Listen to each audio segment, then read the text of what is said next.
ابتدا ہے رب جلیل کے بابرکت نام سے جو دلوں کے بھید خوب جانتا ہے۔ دیکھتی آنکھوں سنتے کانوں صابری میاں کا سلام پہنچے۔ ناظرین محترم، مکہ مکرمہ میں ایک عورت تھی جسے اپنے حسن پر بڑا ناز تھا۔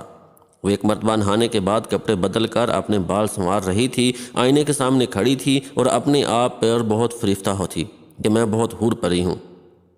خاوند کو جب دیکھا تو اس نے بڑے ناز نخرے سے بات کی کہ ہے کوئی ایسا مرد جو مجھے دیکھے اور میری تمنا نہ کرے؟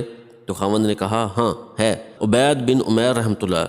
یہ مسجد نبوی میں مدرس اور خطیب تھے۔ میاں بیوی کا تعلق عجیب سا ہوتا ہے۔ آگے سے کہنے لگی تو دے مجھے اجازت، میں تجھے دکھاتی ہوں وہ پھسلتا کیسے ہے۔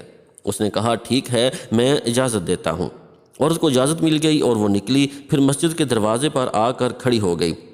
اب جب مولانا عبید بن عمیر رحمۃ اللہ علیہ مسجد نبوی صلی اللہ علیہ وآلہ وسلم سے باہر نکلے تو عورت نے پہلے اس طریقے سے بات کہی جیسے کوئی مسئلہ پوچھنے کے لیے کھڑی ہو۔ تو مولانا کھڑے ہو گئے۔ اس دوران اس نے اپنے چہرے سے نقاب کو ہٹا دیا۔ اس کا خیال یہ تھا کہ جب وہ میرے حسن و جمال کو دیکھیں گے تو فریفتہ ہو جائیں گے۔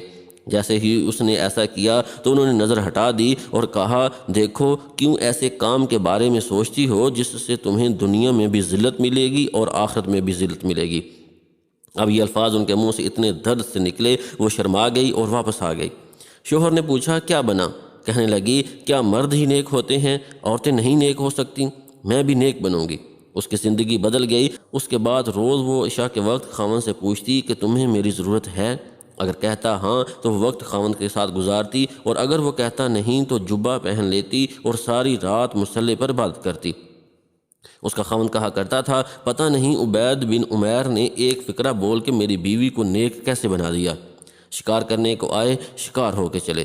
تو یہ کیفیتیں ان کی اس لیے تھیں کہ پروردگار عالم نے ان کے دلوں میں ایک اثر ڈالا ہوا تھا۔ ایمان کامل ان کے دلوں میں تھا، اور یہ نہیں کہ صرف بڑے لوگوں کا یہ حال تھا، بچوں کا بھی یہی حال تھا۔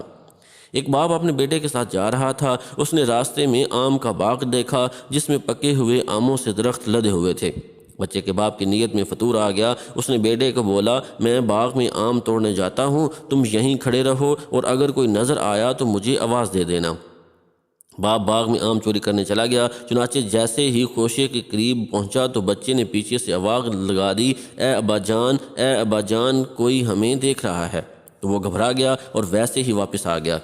آ کے دیکھا تو گلی میں کوئی بھی نہیں تھا۔ وہ بیٹے کی اس حرکت کو دیکھ کر سخت غصہ ہوا اور بولا یہاں تو کوئی بھی موجود نہیں جو ہمیں دیکھ رہا ہو۔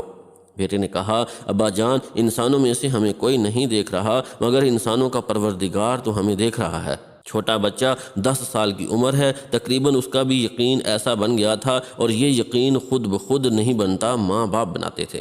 داؤد طائی رحمۃ اللہ علیہ ایک بزرگ گزرے ہیں، بڑے محدث بھی تھے اور فقیہ بھی تھے اور مشائخ و صوفیاء میں سے تھے۔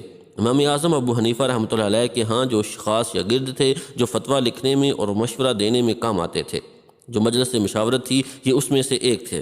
بہت تقویٰ کے پہاڑ تھے۔ وہ اپنے بارے میں خود بتلاتے ہیں کہ میری عمر 5 سال کی تھی تو میرے ماموں گھر آئے اور کہنے لگے کہ داؤد اللہ کو یاد کر لیا کرو۔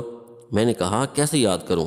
ماموں کہنے لگے جب تم سونے لگو تو اس وقت تم یہ کہہ لیا کرو کہ اللہ میرے ساتھ ہے، اللہ مجھے دیکھتا ہے، بس یہ کہہ دیا کرو پھر سو جایا کرو۔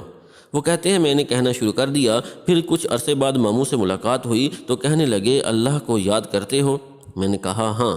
وہ کہتے اتنا ہی کافی نہیں بلکہ اب کچھ زیادہ اللہ تعالیٰ کو یاد کرو۔ تو پھر کہنے لگے میں سونے سے پہلے اللہ مجھے دیکھتا ہے، اللہ میرے ساتھ ہے، آنکھ بند ہونے تک کہتا رہتا۔